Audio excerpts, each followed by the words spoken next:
À la une du Liverpool Echo, la fierté des supporters des Reds.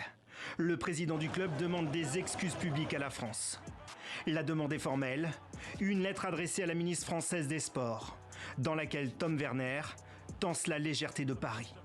Je suis totalement incrédule qu'un ministre du gouvernement français puisse faire une série de déclarations non prouvées sur une question d'une telle importance avant même qu'un processus d'enquête approprié n'ait eu lieu. La veille, la ministre des Sports, Amélie Oueda-Castéra, avait affirmé que le club britannique avait laissé dans la nature ses fans et qu'ils étaient en partie responsables du chaos.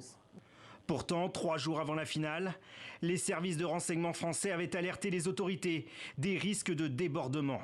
50 000 supporters anglais attendus avec ou sans billets. Plusieurs centaines tenteront de forcer l'entrée du stade. Grande vigilance, match classé niveau 3. Pourquoi le ministère de l'Intérieur n'a-t-il pas pris la mesure de l'alerte?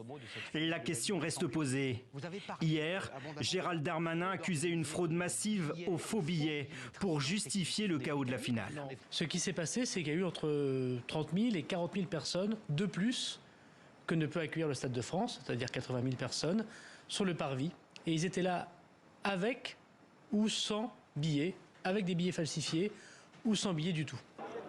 Ces dernières heures, la Fédération française de football et l'instance européenne, l'UEFA, évaluent de leur côté 2800 faux billets scannés samedi.